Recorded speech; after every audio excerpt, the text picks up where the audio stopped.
तुम्हाला जर स्वप्न पडलं एका साईडला मी आणि एका साईडला एक पोरगी, त्या पोरीने जर दरी तोडी मारली तुम्ही काय करता? माणुसकीच्या नात्याने त्या पोरीला वाचवायला पाहिजे. मला माहिती होतं तुम्हाला माझी काही गरज नाही. तुमच्या स्वप्नात पोरगी आलीच कस काय?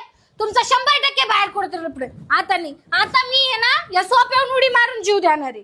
अरे स्वप्न उडी मारून कोणी मरत नसतंय. मी डोक्यावर पडून मरणार, पण मरणार आहे आज मी. अरे खाली वय तू. अरे कवळ असं भांडा करू तुम्ही काढायला निघा बरं माझ्या समोरून, निघा माझ्या समोर क्षणभर पण थांबू नका. चालले का तुम्हाला बाहेरच्या पुरी बघायच्या असेल म्हणून चाललात? हा अय्यो बसला का? निघ तू इथून, माझ्या समोर थांबू नको. माझ्या एक तर बीपी वाढते बर का, डोकं दुखतंय मी. चालला का? तुला पुरीच बघायच्या असते. वाटलं झालं बाई मी. चिव अरे काय झालं तुला? शांत होय ना जरा, काऊन भांडणं काढून राहिलीस? एक काम करतो, आवर तुला शॉपिंगला घेऊन जातो, मग तो डोकं आहे ना हे शांत होईल. ठीक आहे, कुठं जायचंय? अरे आपल्या डीमार्टच्या मागं बंधन लॉन आहे ना, तिथं महापैठणी साडी महोत्सव आलेला आहे. तिथून तुला एक चांगली साडी घेऊन देतो. चल.